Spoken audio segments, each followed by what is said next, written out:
ఎందుకంటే సబ్బుల కంపెనీ ఇంత బతుకు నేను సబ్బుల దాంట్లో పనిచేస్తున్నా. జనాలు 198 మంది చూసే దీన్ని సబ్బుల కంపెనీ లెక్కనే చూస్తారు. అందుకే మీటింగ్ దాకా కూడా రారు.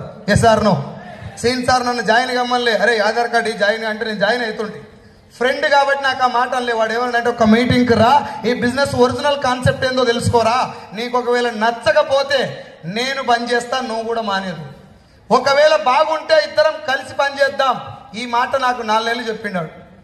నన్ను మీటింగ్కి రమ్మని మాత్రమే అడిగిండు తప్ప నువ్వు బిజినెస్ జాయిన్గా బిజినెస్ చేయి, ఇలా ప్రోడక్ట్ కొనుక్కో ఒక్క మాట కూడా చెప్పలే. కానీ దరిద్రం నెత్తి మీద డిస్కో ఆడుతుంది కాబట్టి 4 నెలల పాటు నేను మీటింగ్కి వెళ్ళడా. ఇప్పుడు మీరు కూడా చాలా మంది తప్పించుకోవడానికి ప్రయత్నం చేసి అప్లైన్ టికెట్ పెడితే వచ్చిన వాళ్ళు కూడా చాలా మంది ఉంటారు. ఇలా నేను మీకు చేతులు జోడించి రిక్వెస్ట్ చేస్తున్నా, మీరు నా దోస్తులు కాదు, నా టీం కాదు, కానీ ఒకవేళ మీరు అప్లైన్తో డబ్బులు పెట్టుకొని బూట్ క్యాంప్కి వచ్చినట్లయితే వాళ్ళు మీ జీవితం మార్చడం కోసం ఇక్కడ దాకా తీసుకొచ్చారు. ఈ మీటింగ్ అయిపోయిన ఎమ్మడే మీకు ఎప్పుడు కుదురు జస్ట్ వెయిట్ ఈ మీటింగ్ అయిపోయిన ఎమ్మటే మీ అప్లైని కృతజ్ఞత చెప్పి, సార్ లైఫ్ చేంజింగ్ ఆపర్చునిటీ నాకు ఇచ్చినందుకు ఈ టికెట్ మీరు పెట్టచ్చు సార్, నేనే ఇస్తా అని చెప్పి మీకు కుదిరినప్పుడు డబ్బులు ఇమీడియట్గా ఇచ్చేసేయండి సార్. భగవంతుడు యూనివర్స్ దానికి హెల్ప్ చేస్తుంది. నాకు 20 రూపాయల పుస్తకం ఇప్పించిండు మా సారు, 20 రూపీస్ బుక్ ఇప్పించిండు నాకు. నా దగ్గర డబ్బు లేకపోతే స్టార్టింగ్లో నాకు మళ్ళీ ఇన్కమ్ రాగానే పైసలు తీసుకుపోయి ఆయనకి ఇచ్చేస్తాం. మా ఎంఎస్ఆర్ గారు నేర్పిండి నాకు ఆ పదం. హే అప్లైన్ లచ్చి వస్తుంది కదా పెట్టుకుంటాడు, ఈ యాటిట్యూడ్ జీవితాన్ని సంఖ నాకు ఇచ్చేస్తాను మా ఎంఎస్ఆర్ చెప్పిన మాట. టికెట్ ఎవరు పెట్టాలి సార్? ఎవరిదాలు పెట్టుకోవాలి. ఎవరిదాలు పెట్టుకోవడం అనేది మా సార్ ఎందుకు నేర్పించినదంటే, అందరికి నువ్వు టికెట్ పెట్టినావు, ఆ కిందో లేవనుకుంటారు రేపు పొద్దుగాల, ఓహో రేపు పొద్దుగాల జనాలు కూడా నేనే టికెట్ పెట్టుకొని తెచ్చుకోవాలనేమో అనుకుంటా లేదా? అది బలంగా కాపీ అవుతుంది, టీం మొత్తం మడత పడిపోతుంది అక్కడి నుంచి. ఇది జస్ట్ సజెషన్, మీ ఇంట్రెస్ట్ ఉంటే తీసుకోండి, లేకపోతే లేదు. సో సీన్ సార్ నాకు చెప్పిన మాట ఏంటంటే, మీటింగ్కి రా, ఇదేందో తెలుసుకో. 4 నెలలు అయిపోయిన తర్వాత సీన్ సార్ నాకు ఏం చెప్పిండంటే, సైజులో నేను గవర్నమెంట్ ఉద్యోగాన్ని వదిలేస్తున్నా. ఒరే నీకేం పుట్టిందిరా అయ్యా, నాకు గవర్నమెంట్ జాబ్ రాలే, నీకు వచ్చిందని ఎందుకు వదిలేస్తున్నావురా? వెస్టీజ్ కోసం. ఎంత మైండ్ లేనికైనా, ఎంత నెగిటివ్ మైండ్ సెట్ వానికైనా ఎక్కడనో కాడ జ్ఞానోదయం అవుతుంది. Yes or no? నాకైన జ్ఞానోదయం ఏంటంటే, సబ్బుల కంపెనీ కోసం కష్టపడి తెచ్చుకున్న గవర్నమెంట్ జాబ్ని రిజైన్ చేస్తున్నాడంటే అంతకు మించింది వెస్టీజ్లో ఏదో ఉన్నది. నెంబర్ 1, ఒక్క నిమిషం లెట్ మీ కంప్లీట్. అంతకు మించింది వెస్టీజ్లో ఏదో ఉన్నది. నెంబర్ 2, ఈయనెవడో ముంచిండు, ఏదో మ్యానిపులేట్ చేసి మోసం చేసి మాయ మాటలు చెప్తే ఈడ ఆ మత్తులో పడిపోయి జాబ్ వదిలేస్తా అంటున్నాడు. ఇప్పుడు మనకున్న నెగిటివ్ మైండ్ సెట్కు మనం దేనికి ఎక్కువ సపోర్ట్ చేస్తాం? ఈయనెవడో మోసం చేసిండని అనుకుంటాం. Yes or no? నేను మోసం చేసిండని ఫిక్స్ అయిపోయి, సీన్ సార్ కాన్ఫిడెన్స్ ఎట్టుందంటే, రే సైజులో ఒక్క మీటింగ్కి రా, నీకు మీటింగ్ ఏదైనా నెగిటివ్ కనబడితే నా ముఖం నీకు జీవితంలో చూపెట్టా అన్నాడు. ఇంత కాన్ఫిడెన్స్ తోటి మాట్లాడుతున్న దగ్గరికి పోయి అది ఫేకు అన్న మనకు వంగబెట్టి గుండు వలగొడతాడు. నాకు భయం అయ్యి మీటింగ్ పోదాం. ఫస్ట్ మీటింగ్లో ఏదో చెప్తారంటారు కదా, ఖచ్చితంగా ఇది మందిని ముంచేదే, ఇది ఫేక్ ఇండస్ట్రీయే.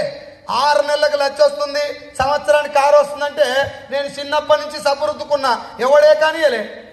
ఈడ పైసలు వస్తున్నాయి, ఎక్కువ వస్తున్నాయని చెప్తున్నారు, లక్షల్లో. ఇంత డబ్బు వస్తుందంటే ఇది మోసం చేసేది, కానీ ఎట్లా మోసం చేస్తున్నారో నాకు తెలుస్తలేదు.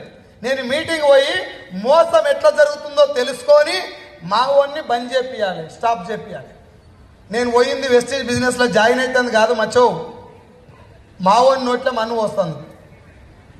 మీటింగ్ పోయి కూర్చున్నాక 6 ఉన్నారు ఆ మీటింగ్లో. ఎంతమంది? నా దృష్టిలో వెస్టీజ్ ఏం కంపెనీ?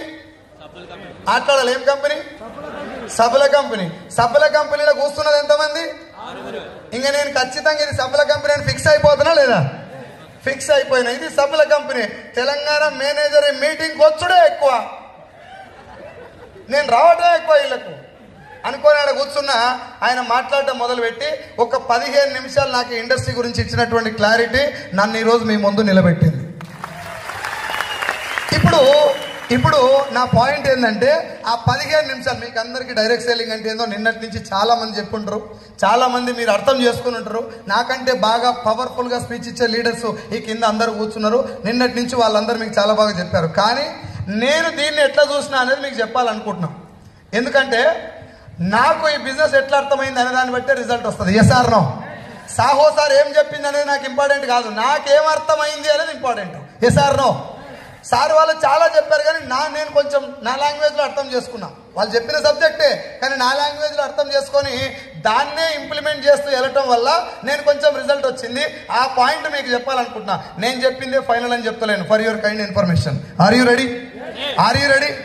సో డైరెక్ట్ సెల్లింగ్ అంటే ఏంటిది అని చెప్పే ముందు డైరెక్ట్ సెల్లింగ్ గురించి ఒక్క లైన్ సార్. ఏపీలో, తెలంగాణలో, ప్రపంచవ్యాప్తంగా భారతదేశంలో డైరెక్ట్ సెల్లింగ్ ఇండస్ట్రీకి లీగాలిటీ ఉంది, చట్టం ఉంది. ఇది ఫేక్ ఇండస్ట్రీ కాదు. ఈ ఇండస్ట్రీలో ఫేక్ కంపెనీలు ఉన్నాయి. ఏ సార్? No sir. డాక్టర్ వృత్తి మంచిదా కాదా? డాక్టర్ వృత్తి మంచిదా కాదా? దేవుళ్ళకు మొక్కనోడు కూడా డాక్టర్ దండం పెడతాడు 2 చేతులు ఎత్తి. ఎందుకు?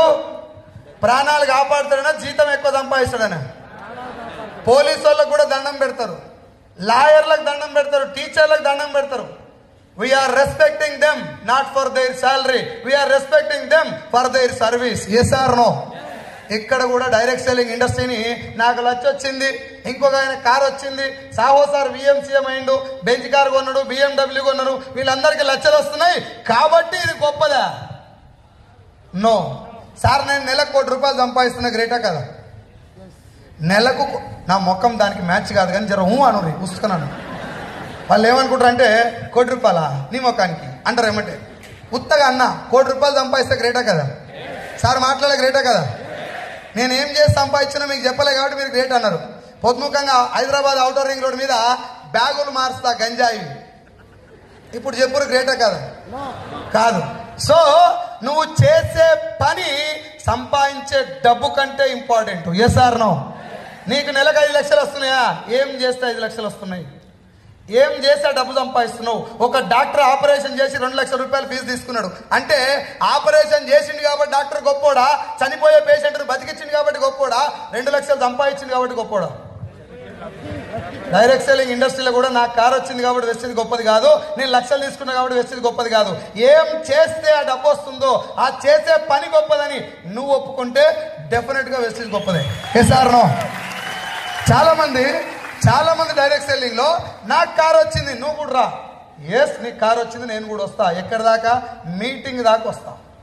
వెస్టీజ్ లోకి నీ కారు చూసి నేను వస్తున్నా అంటే ఖచ్చితంగా నేను మిస్టేక్ చేస్తున్నాను అర్థం. చాలా మంది కారు చూసే వస్తారు, వచ్చిన తర్వాత నీకు వచ్చిన కారు నాకు వస్తలేదు అని చెప్పి గీక్కుంటా ఉంటారు. ఆడెవడో చికెన్ కొట్టు పెట్టి 4-5 బిల్డింగ్లు కట్టిండు. నువ్వు కూడా చికెన్ కొట్టు పెడితే బిల్డింగ్ కడతావా? చెయ్యిపోతుంది చికెన్ బదులు. ముందు చికెన్ కొట్టుడు నేర్చుకోవాలి. Yes or no? బిజినెస్ ఏందో నీ లాంగ్వేజ్లో అర్థం చేసుకో. నాకు అర్థమైన భాషలో నీకు చెప్తా. Are you ready? 1920 నుంచి ఇప్పటి వరకు దాదాపు 104 సంవత్సరాల అద్భుతమైనటువంటి చరిత్ర కలిగినటువంటి industry direct selling. It is not the fake industry and it is not the business of selling A soap. It is the business of giving a hope. కొన్ని లక్షల మంది తలరాతలు మారుస్తున్నటువంటి వ్యవస్థ డైరెక్ట్ సెల్లింగ్. ఒక ధనవంతుడు డబ్బు సంపాదించడానికి కొన్ని లక్షల మార్గాలు ఉన్నాయి. కానీ ఇయ్యాల తలుచుకున్న సైకిల్ మీద తిరిగేటోడు కూడా బెంజ్ కార్లో తిరిగే అవకాశం ఒక డైరెక్ట్ సెల్లింగ్ లోనే ఉంది. అది నేను ఘంటాపదంగా చెప్తాను. కాకపోతే ఈ ఇండస్ట్రీ బేస్ లైన్ ఏంటిది? ఎందుకు ప్రపంచవ్యాప్తంగా ఒక IAS ఆఫీసర్ కూడా ఉద్యోగాన్ని రిజైన్ చేసి వచ్చిండు? ఎందుకు ప్రపంచవ్యాప్తంగా ఆయమ్మ దగ్గర నుంచి మొదలు పెడితే ఇళ్లలో పనిచేసే పని మనిషి కూడా ₹1,00,000 వచ్చే అవకాశం ఇలా ఎట్లా ఉన్నది? ఏం చేస్తే డబ్బులు వస్తున్నాయి? ఒరే, మార్కెటింగ్ అంటే టాలెంట్ కావాలి కదా, కమ్యూనికేషన్ కావాలి కదా, స్కిల్స్ కావాలి కదా. అవేమి లేకున్నా కూడా డబ్బు ఎందుకు వస్తుందంటే ఈ ఇండస్ట్రీలో ఏదో పవర్ ఉన్నది. అది నీకు నాకు తెలవాలి. Yes or no? మనోళ్ళు ఏంటంటే జనాలను చూసుకుంటూ వస్తున్నారు. 7 స్టెప్స్, 7 మిస్టేక్స్, 7 బ్లండర్స్, ఈ 9 టైప్స్ ఆఫ్ ఇన్కమ్స్ అవన్నీ తెలుస్తాయి sir. How you are seeing your business? నువ్వు ఈ బిజినెస్ ఎట్లా చూస్తున్నావు దాన్ని బట్టే నీకు డబ్బు వస్తుంది. ఏ సార్ నో? నేను ఎట్లా చూసినా మీకు చెప్తాను. నేను ఎట్లా చూసినా అంటే direct selling is a industry. మన ఇంట్లో ఒక 20-30 రకాల ప్రొడక్ట్లు వాడతాం మనం, అవునా? అమ్మ మాట్లాడాలి. నేను మీటింగ్కి ఏడికి పోయినా జనాల్ని బాగా నవ్వుపించడం నాకు అలవాటు. ఎన్ని మీటింగ్లు చేసినా అక్కడొకిద్దరు శవం దగ్గర సంతాప సభలో కూర్చొని మీటింగ్ అయిపోయినాక ఏమైతుంది సార్ అట్లా? నవ్వు రాదా? నా ముఖమే అంత ఏమైతుంది సార్? ముఖమే అట్లనే కుడతారా భూమి మీద? నవ్వితే నవ్వు వస్తారా? ఏ కులం వాళ్ళకి వస్తుంది? అందరికి వస్తుంది కదా. మరి ఏమైతుంది నవ్వుతందుకు? జోక్ వేసినా కూడా నవ్వు వస్తుంది అంటే ప్రాబ్లం ఎక్కడన్నా ఉంది మచ్చా. డాక్టర్ దగ్గరికి వెళ్ళి అడుగురు సాయంత్రం, సార్ సైదుల్ సార్ చెప్పింది ఇది కరెక్టే కాదని అడుగురు. నవ్వు సాపు లేకపోతే దొడ్డికి సాపు ఉండదు, తెలంగాణ భాషలో చెప్తున్నా.